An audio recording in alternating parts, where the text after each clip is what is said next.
It's Sandra. Welcome to another episode of Asexualized, My Asexual Life. This is a place to be for education about asexuality, all things asexual. I'm Sandra Bellamy, author of Asexual Perspectives, founder of asexualized.com and founder of Asexualized Academy. And as you might be able to hear, I've got a really bad throat. I've got like a bad chest infection. I am in my dressing gown. So I'm going to keep this video short. I wanted to wish you a happy Asexual Awareness Week, day 4. And I wanted to make sure I did this very, very important video. So today we're going to talk about an aromantic stereotype and how it's damaging and needs to be stopped. Excuse me. Hi, Michael. I did say that I'm not very well. So you have to excuse me because I've really got a really bad chest infection. So I'm going to keep this as brief as I can. But you can hear I'm really nasally as well. So I'm not feeling very well at all. But I wanted to make sure I was here for day 4. And to stop this aromantic stereotype because it's really damaging. So I was on Facebook today, trawling through my Facebook feed. And as you can imagine, I'm friends with a lot of asexuals on Facebook. And one particular friend, she's done a lot of activism work. She's a really good person. From what I know of her online, she seems absolutely amazing and a really kind-hearted person. Really got asexuals' best interests at heart. And I was really upset to see that she had felt like basically she was being invalidated by her own community. You know, which is asexuals, a community of asexuals. And she wrote something on Facebook, which I've got up. I'm not going to show you because obviously privacy is really important.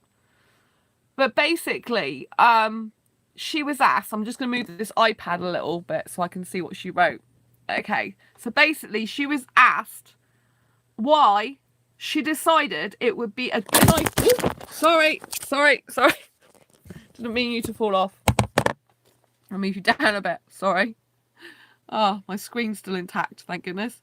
So basically, she was asked why she was asked in an asexual group why it would be a good idea to get married if she was an aro ace. In other words, an aromantic asexual. Yeah, Michael, it should be okay now. Is it okay now? Can you hear me all right? I had a blip because it fell. My iPad fell, but it should be okay now. So I hope you can hear me.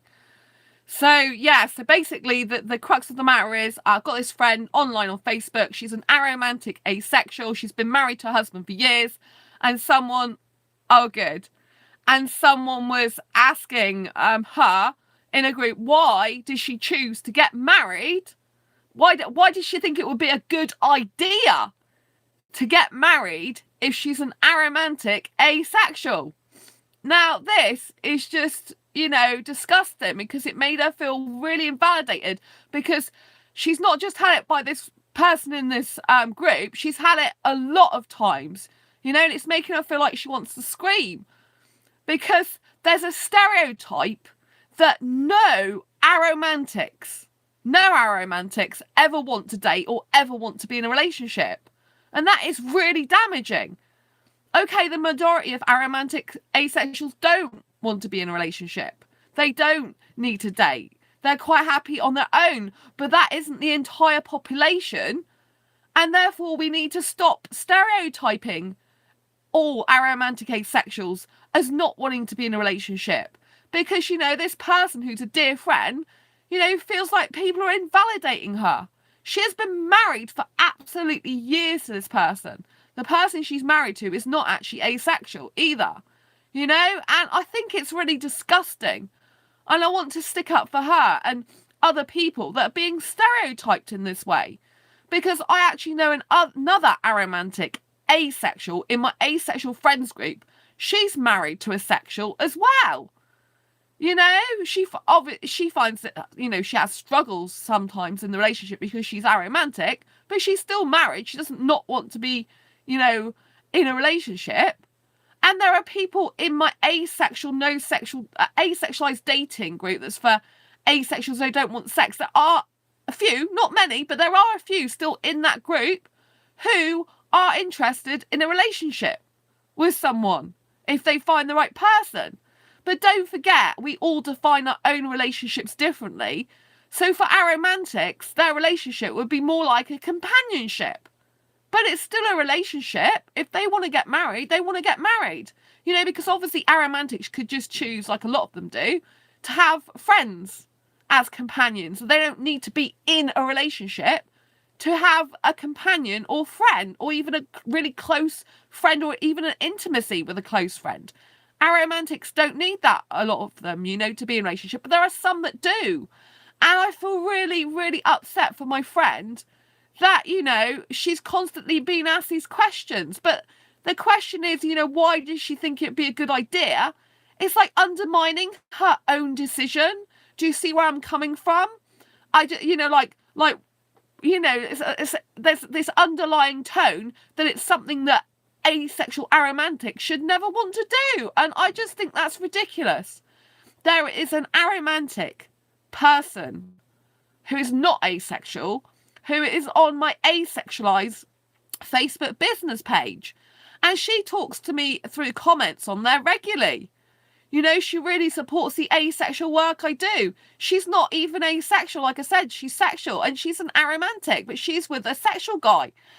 And she likes kissing and cuddling, even though she's aromantic. She wrote that on the Facebook comment. She goes, you know, so my husband loves the fact that I love kissing and cuddling, despite the fact I'm aromantic. So to me, I mean, that, you know, blows every stereotype out the window. I have never met an aromantic, apart from her, online, that actually goes as far as saying I love kissing and cuddling.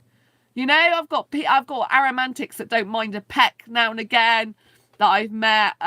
You know, they like hugging and cuddling. Some of them, they like being in bed with each other and physical touch like that.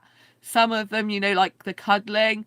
But to actually go as far as to say, oh, I love the kissing and cuddling with the enthusiastic attitude she did, I have never, ever heard that from an aromantic. So that really blows all the stereotypes out the window. Kissing and cuddling could be considered sensual rather than romantic. So I can see it an aromantic liking thing. Yes. And that's really good, Michael, because there are other forms of attraction. So I did a video a very, very long time ago. And it was about aromantics. It's one of my most widely watched videos. And I was basing it off aromantics that I knew at the time.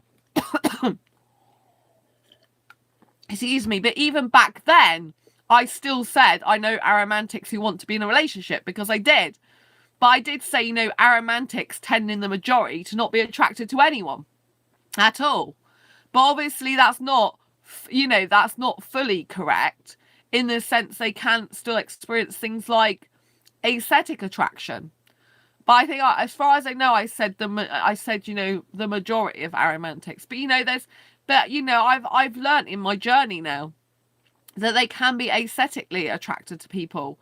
And obviously there's still intelligence attraction. They might really, really want to spend excessive amount of time with someone because they might get the intelligence attraction, and they might spend more hours with their particular person they want to be in a relationship with, because they might just find them so stimulating intellectually, you know, or shared hobbies and interests, that type of thing. That's a type of a commonality attraction, if you like.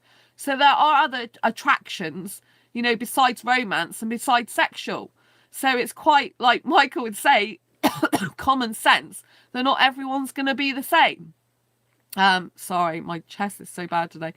You know, so not everyone's going to be the same. And I just think stereotypes are so damaging. It's like, you know, some people believe that if any asexual in the whole world's ever had sex, and they're not asexual because they've had sex, but that's not what asexuality is about. Asexuality is the lack of sexual attraction. That doesn't mean to say you don't, some asexuals don't still like the act of sex, like a board game to do or something, or that some asexuals, you know, don't want to do that to please their partner. Some might like the sensation of it. Some might just give it a go because they want to try something out like that they've never done before. It doesn't mean to say they're not asexual.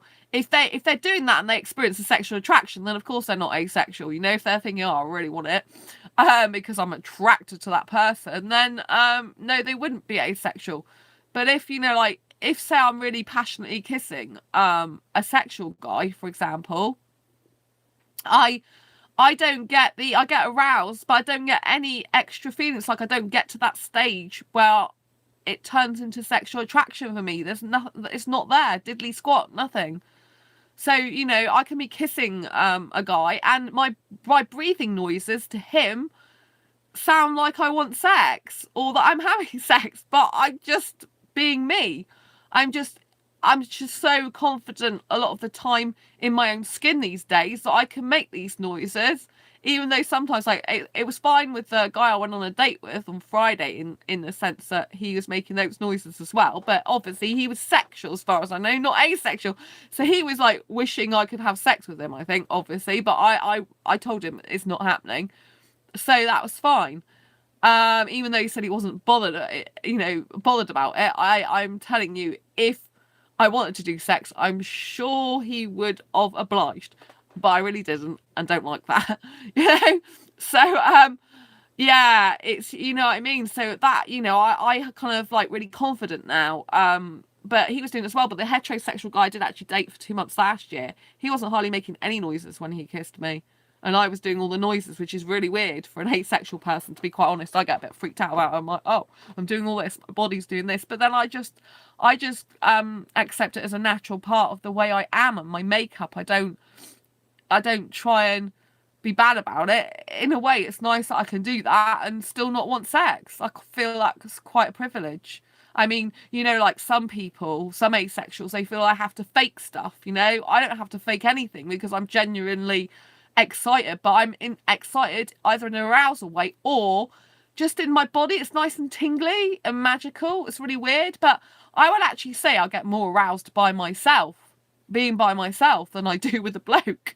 Like, even when I was kissing him loads, I'm thinking my body's not as highly aroused as it would be if I was on my own right now. Maybe maybe I'm more attracted to myself or something. I don't know.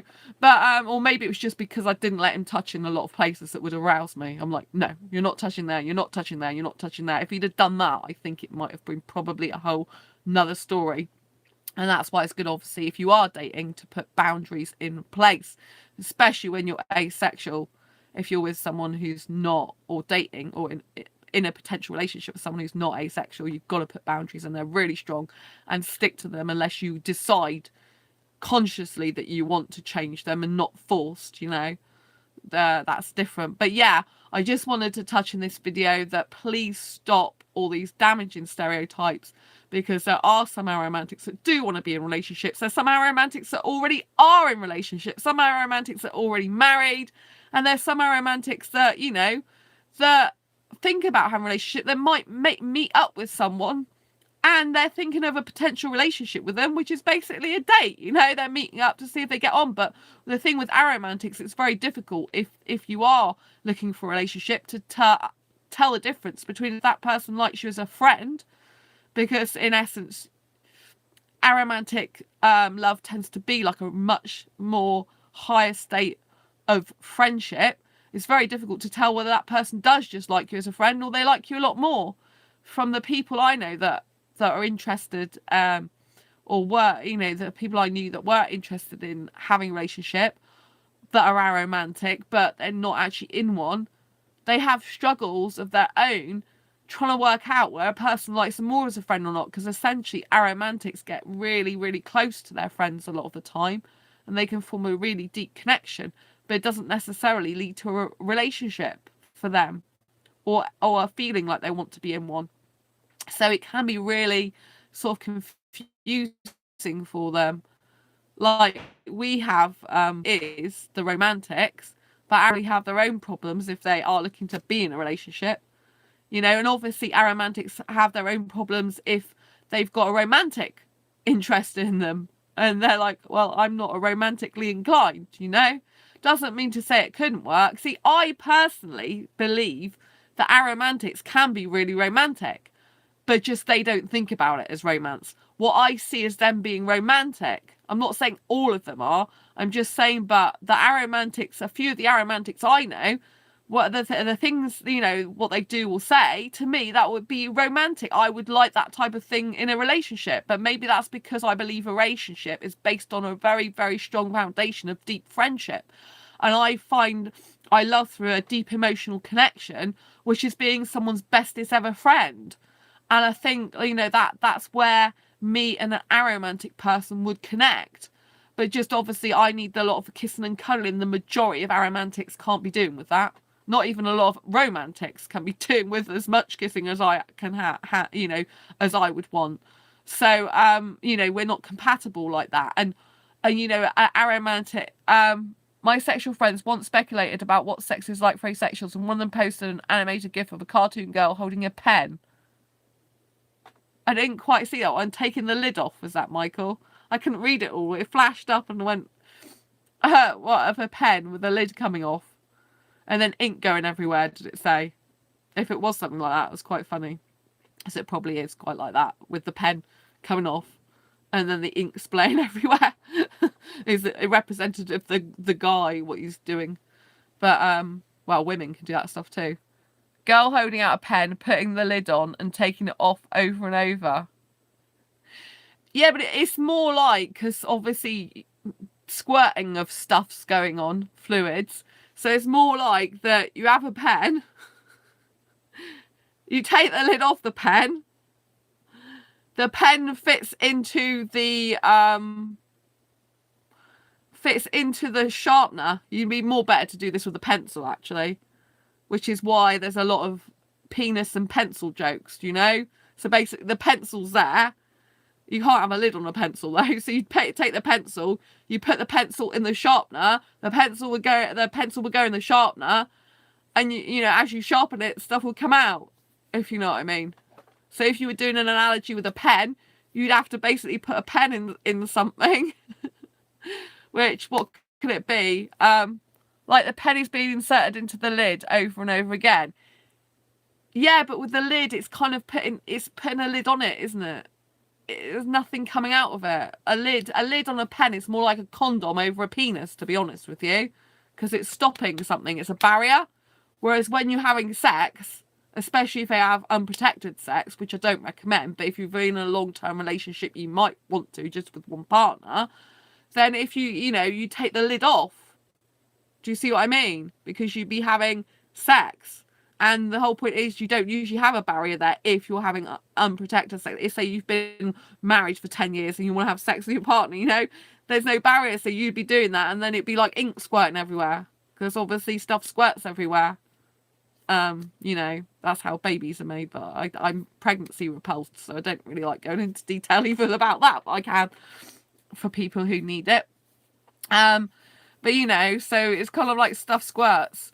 So it's more like the lid's off when you're having sex. The lid's back on it when unless you're using a condom, then it would be like the lid is on the condom. A lid is representative of the condom, which is on the pen.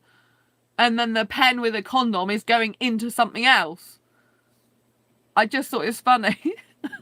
Maybe it's because I don't like sex. I didn't think, yeah, maybe it's because I don't like sex that I just can't really see it. But maybe it's because I've had sex as well. So, but yeah, I kind of get what you mean with the action of like lid off on. I think that's what you mean, isn't it? Because it's a bit like riding on a horse. That's another analogy. You know, when you go up and down on the horse all the time. So I'm guessing that the pen thing with the lid on and off is more like in and out of the private parts. I think that's what you're talking about. Yeah. Yes, I don't really find that very funny myself. I can. Maybe if I looked at it in a post, I would find it funny though. Anyway, I digress. So I just wanted to, you know, clear up the action seems similar. Yeah, I think I get that. Yeah, and I suppose in a post that would have looked quite funny, especially maybe if they'd done a meme or something. Oh, by the way, please give this video a thumbs up if you like it. I really, really appreciate the thumbs up. It helps these videos to be better seen in the search engine rankings. It's really good. So I'm not going to be going for long on this video. I just wanted to basically say, please don't, thank you, please don't continue to stereotype all aromantics as not wanting to be in a relationship, or that they shouldn't be in a relationship, or, you know, actually like implying why would they? Like, something's wrong with them for wanting that. Don't do that. It's not nice, and just because they don't experience romantic attraction, aromantic asexuals, and they don't experience sexual attraction, aromantic asexuals, then doesn't mean to say they can't have other forms of attraction.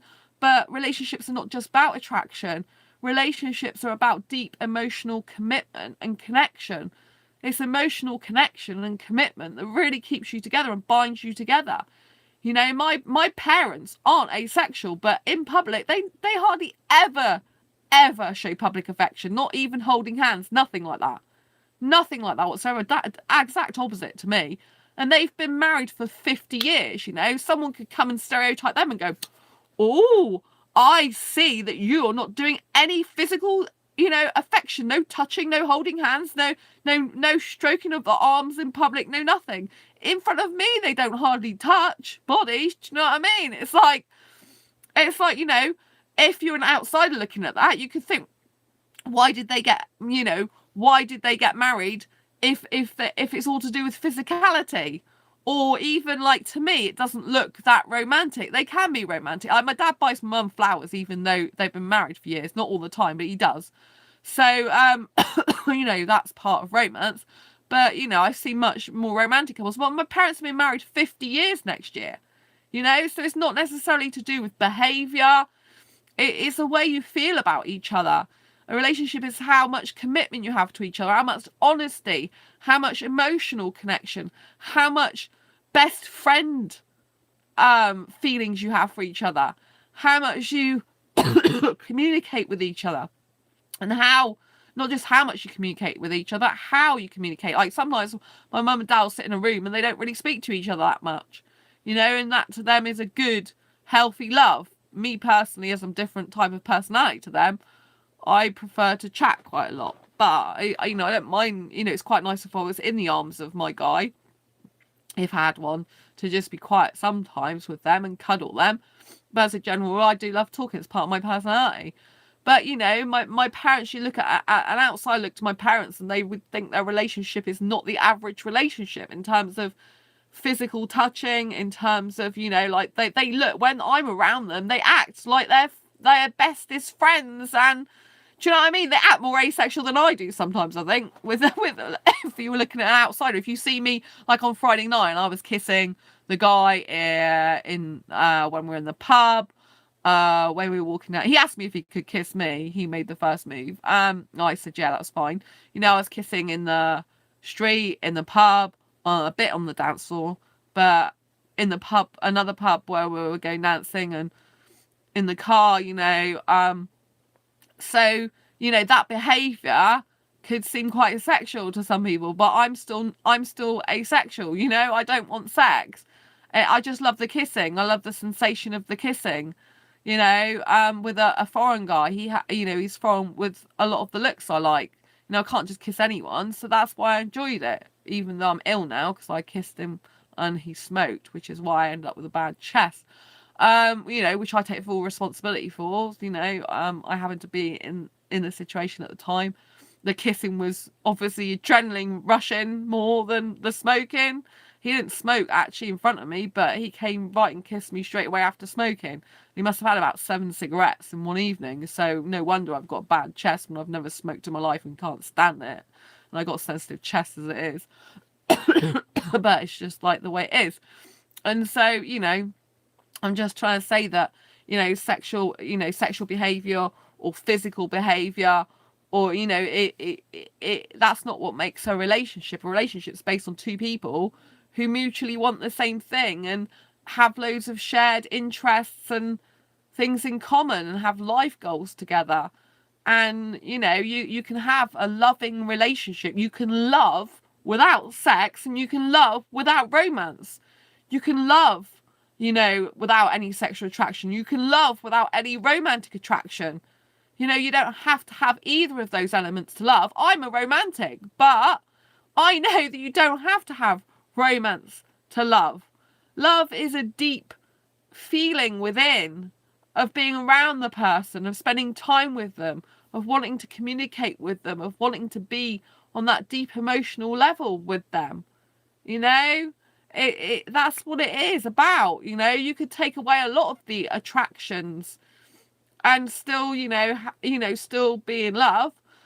Granted, though, you do need usually some forms of attraction of some sort there. You need to be attracted to the person's personality, for example, because if you were repulsed by the person, that's not going to work either. So you have to have the person being attractive to you in some manner. You can't have a person, be with a person who wasn't attractive to you in some way, shape or form, because, none of us will be with something we're not attracted to in any at all. Do you know what I mean? It just wouldn't happen because you wouldn't want to be around something you felt repulsed by. But, I hope this has been useful, helpful, insightful for you. I really like to bust through stereotypes, I think, my friend's a wonderful person. I think lots of aromantics are beautiful. I think all the aromantics who don't want to be in a relationship, who don't want to date, you're perfectly valid as you are. You don't need a relationship. You just need to be who you are. And if you don't want to date and you don't want to be in a relationship, which loads of aromantics don't, that's absolutely fine. That's great. And, don't let anyone force you into doing that. If you're happy and can live your whole life as a single person with no relationship or dating, I mean, that in itself is your gift, isn't it? Because not a lot of people can do that. It's very unique, I think, And if you're happy, it's brilliant. And you don't need to be in a relationship, You don't need that to be fulfilled and to be happy and to feel love and give love and receive love. Do you know what I mean? It's still, you still love your friends, your family, or whoever. So I'm really want to, before I go off this video, really impress upon you that I do value all the aromantic asexuals in the world that don't want a relationship or to date. I value you dearly, and I think good for you. I think it is a rare gift. That's how I look at it, because, in terms of romance, it can cause me a lot of stress and anxiety. It really can, trying to pursue a romantic relationship. There's a lot of things involved with it, a lot of feelings, emotions. It can get quite dramatic, and it can pull on your heart. It can, like your mind can be distracted. There are lots of disadvantages to being romantic as well as advantages, So romance isn't for everyone.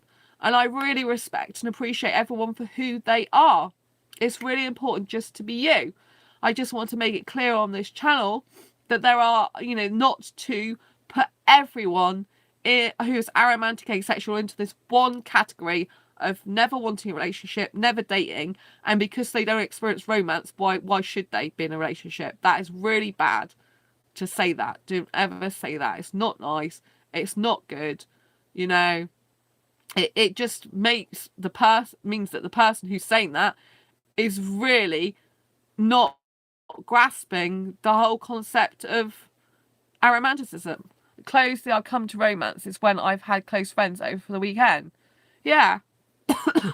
See, Michael, that's what, I can see aromantics and I can see them. By their actions and the way they are with me sometimes, I can feel like I can feel that although they're not consciously being romantic because they don't have those romantic feelings, I can feel like they are romantic people. I see what they do. I see the way they are, what they say, I mean, I think texting's really romantic, and I have friends that text me a lot, so I just find that romantic, But to many people, that would probably be like, well, that's normal, isn't it? If you got a best friend, you just text them loads, which it is normal as well for best friends. But because I'm a hyper romantic, I'm even more sensitive to this thing. And when people text, I just feel, oh, it's so romantic. It feels great. It feels wonderful. Even though I know they're not romantic with me, because that's not the intention of them. Do you see what I mean? But I sometimes feel that with some aromantics, they could be romantic with me and not realise. And but I know a lot of aromantics they wouldn't want to do, or as a general rule, don't forget there's still that person on my asexualized page who's not asexual, but is aromantic with a sexual who loves kissing and cuddling. But I say as a general rule, the majority of aromantics don't like kissing and cuddling at least to the extent that I like.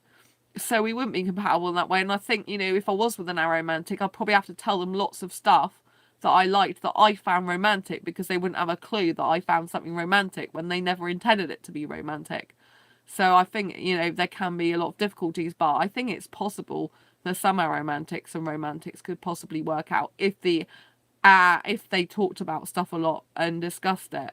Do you know what I mean? And if the aromantic was happy being romantic as part of their natural personality anyway, of what they usually do, but, you know, kind of being told, well, this is romantic to me and to the person. So I think it is possible, but it's probably a lot harder. You know, and it depends. If the romantic person isn't that romantic, then it could work. But if the person, like, I'm a hyper romantic, so it possibly wouldn't work very well. I wouldn't get my needs met because I'm excessively romantic. But I think anything's possible in life, so never say never in it. Anyway, I would prefer to be with a romantic person though, overall. Isn't it subjective what is romantic? Exactly. Well, romance a lot of the time means different things to different people. There are sort of like there are stereotypes of romance. There are a lot of things you can do which are romantic gestures. The way you talk, your actions, a lot of that can be really romantic. But the thing is, with aromantics, they can do things that are romantic, but they don't see it as that way. That's not the mindset they have. So really, romance is a perspective that you put on something, an action or something like that. So, you know, that if I do something and an aromantic did it, it might be the same, but to me it's romantic, to them it's not.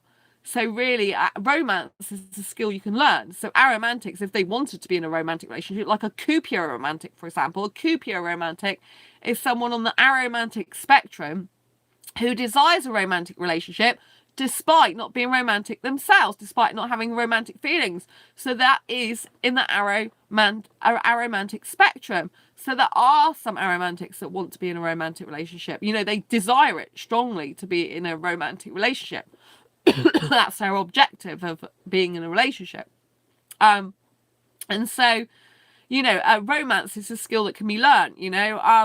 I'm thinking that's probably one of the books that I'm probably going to be doing in the future. I've already, like, been making notes about doing a book about romance.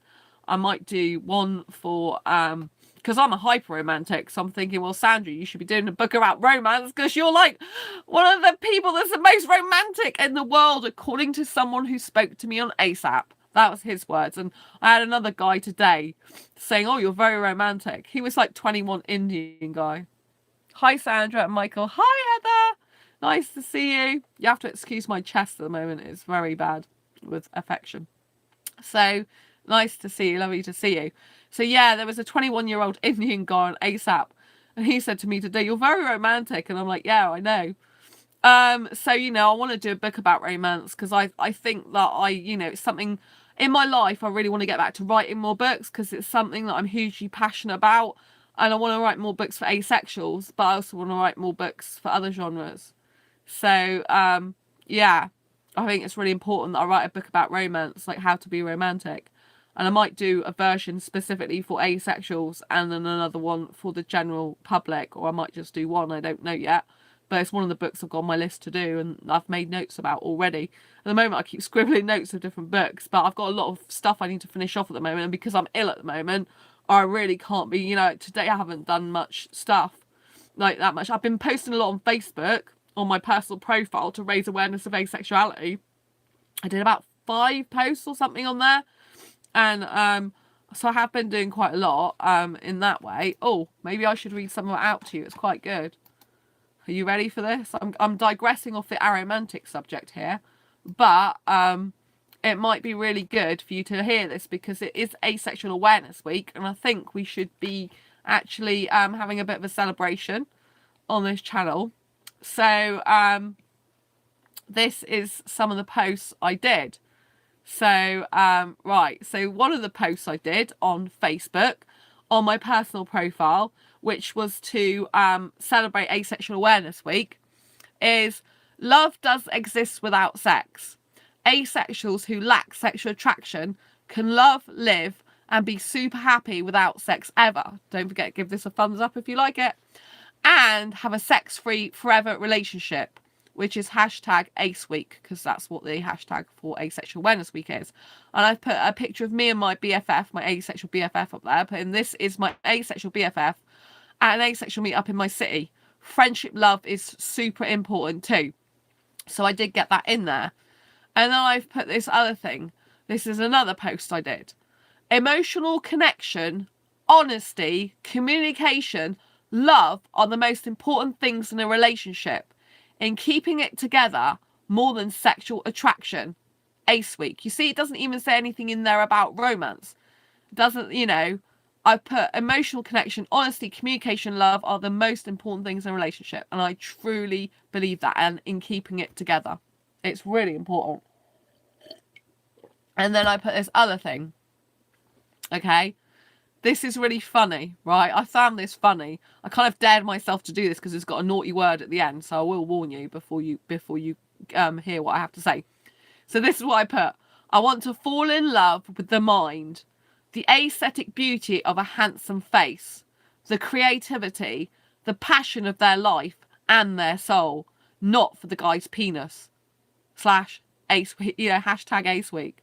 I thought, you know, I was a bit naughty because I put, you know, that's really what I thought. And, you know, I felt a bit naughty writing the word penis on my Facebook page. But, it, you know, that's the point. I'm interested in the beauty of the guy's face and his mind and his creativity, his passion for life, not his penis. Do you know what I mean? And I think that was just really good. And this was a post I wrote where someone actually, I think, thought I was in a relationship, but I wasn't. It was like something, you know, it was like a scenario I was thinking of that I'd like to happen in the future with a nice romantic guy. He smiled at me and looked into my eyes. His face lit up. I was the most beautiful gem in the whole world. I was to him, and that's all that mattered. I love that. Do you know what I mean? It's really good. I put Ace Week, Ace Love. Don't forget to give this video a thumbs up if you're liking it. And I put, oh, excuse me, sorry. I've been very proactive on my personal page doing Asexual Awareness Week stuff. Guy asked me for a picture of the whole of me. I replied, my face should be enough for you. It shows you my beauty. Ace Week, love without sex. See, that's so important. Now, actually, I did actually get asked this, but I didn't actually reply. My face should be enough for you. It shows you my beauty. I haven't actually, I just said no to him, basically. I thought, well, I don't think you're really asexual, mate. I haven't spoke to him since. But, you know, that's what I want to make the point of in the post, you know. My face should be enough for you. It shows you my beauty, you know, because I want a guy to be attracted to my face. I'm nudity repulsed, and I don't like the look of naked bodies. And I would rather a guy be attracted to my face like I'm attracted to a guy's face than be attracted to my body. Do you know what I mean? I've put sapio asexual. Attracted to someone for their intelligence. No sexual attraction. Ace Week. Asexual Awareness Week. Oh, this is the one where he thought I was having a relationship, actually. One of the people, not the other posts that I read. This is the one where he goes, I'm so happy for you. And I'm like, well, this is what I'd like to happen. I thought it was the other post because the other post is what I'd like to happen as well. So I put, we stayed up all night talking until the early hours of the morning, sharing secrets and being best friends. We kissed and cuddled, no sex, and it was beautiful. Ace Week. And one of my friends put, I'm so happy for you, because he thought I'd actually got a relationship like this. But this is a relationship I want to have, not what I've actually got currently. But I've got this with myself. Well, I wonder if I'm new to repulse because I also dislike the look of the human body. Oh, good, Michael. I'm glad we've got this in common. I just think it's like, I hate looking at women's body naked. I don't like looking at the male anatomy. I'm all right with the guy's chest, actually. I'm good with the guy's chest, really good. Like, probably, was it like maybe a year and a half ago, or nearly 2 years ago, I didn't think I could even get used to the guy's chest, but now I'm the opposite. I love a guy's chest. I love kissing it all over, and I'm really good. Right down to his belt area, but below the belt, like, I'm like, no thank you. Like, the guy on Friday, I was kissing his chest. I asked him, it's really funny, but it's good. It's best to be respectful both ways. And then he was like, oh, you can go further if you want, because I don't mind, because he's not like me. I'm like, no, I'm definitely not doing that. Ugh, see what I mean? He was sexual, not asexual. I'm not seeing him anymore, obviously. If you watch this channel, I've cut him off completely. But it's fine. So this is another post. I did a lot of posts. I think this is more than 5. I put, let your soul walk with mine. Let us dance in the night. Let the joy in our hearts shine through together forever. Let our eternal flames intertwine and beat as one. Ace Week. I love that. It's quite poetic. I love poetry. On my other channel, Quirky Bits TV, sometimes I do poetry. I love doing poetry. I love this post as well. I don't like the aesthetic of 2 globs next to each other either. And the human body has a lot of those. Yeah, I think you need to repulse as well, Michael. Unless you've got something else to do with the body or something, or like blobs. I don't know. It might be just a type of shape phobia. I don't know. But yeah, Anyway, yeah, it's like I don't want to look at other women's naked bodies. Thanks very much. Even though actually, my body decides it wants to get aroused, and I hate it. I don't watch porn, but if images flash up of women nearly naked, my body does things, and I'm like, it's disgusting. I'm not attracted to women. Why is my body doing things down there? Ugh, it's disgusting and gross. I'm just like, I don't know what. Maybe I was something else in a previous life or something. I really don't know. But I'm like, geez, just don't do that. But it doesn't make me want to do stuff with anyone else, just with myself. You know, if I see a woman's naked body, it don't make me want to do anything with her. Ugh, just makes me want to do stuff with myself because it sets off my bits tingling. And it's like, so yeah, I've got to be like, every things to be doing with my time. Thanks very much. I don't want Twitter stuff popping up in my Twitter feed like that. Yeah. Ugh. So this is another post I did. I put, you get sick and can't have sex. You have an accident and can no longer have sex. You are impotent. Your disability stops you having sex. You choose not to have sex for whatever reason. An asexual can still and stay with you and not cheat. That is true love and loyalty. They deserve the same forever in return. Ace Week.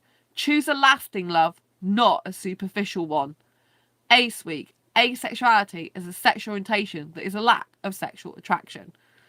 And I had a guy entrepreneur who's a speaker and stuff, and he saw these posts and he liked a lot of them, which was nice because as far as I know, he's not asexual. And then I just put, thanks to all the asexual friends I have both online and offline, and for making my life so ace. Ace Week, Asexual Awareness Week. And that's where it ended. And I thought it was really nice because this guy, who liked a lot of my posts, who's an actual speaker, he put, what did he put? Oh, this is it. I dig the way in which you're doing your thing.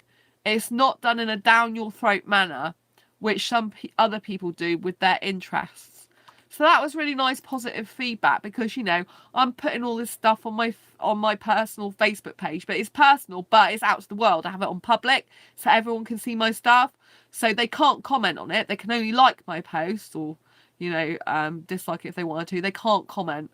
I took comments off there a long time ago because I had a troll in one of my, 2 trolls in one of my groups a long time ago.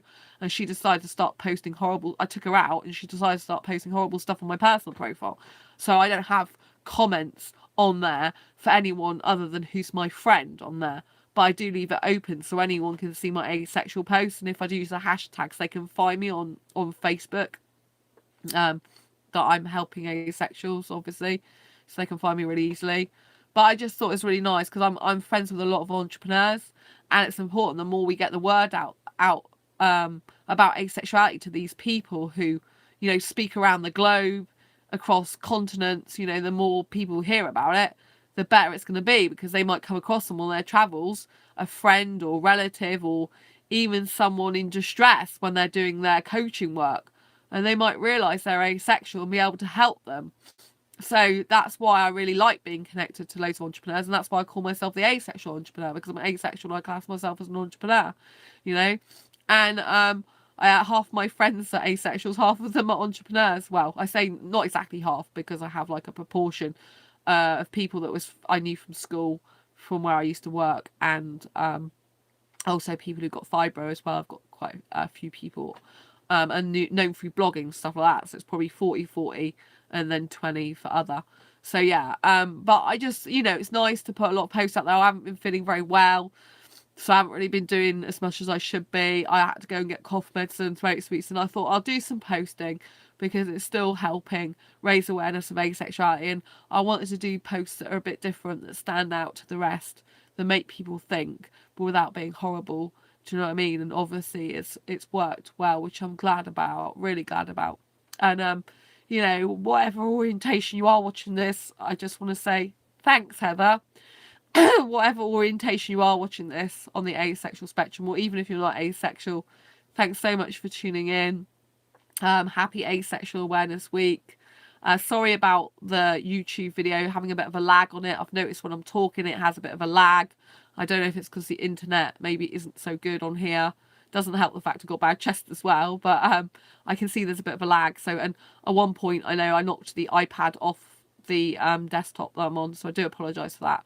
But anyway, I want to say that all parts of the asexual spectrum are valid, and whether you're in a relationship, out of one, not wanting one, quite happy on your own, whatever you're happy with, just be happy in your life and make it ace.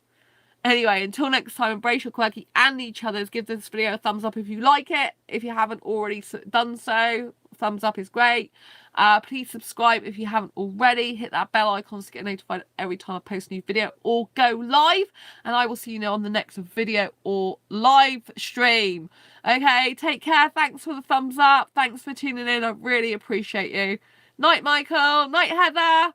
Lots of I should say lots of unromantic love to you, shouldn't I? But lots of love. Anyway, love's love, isn't it? Lots of love. I'm in a loving mood. So lots of love to both of you. Bye!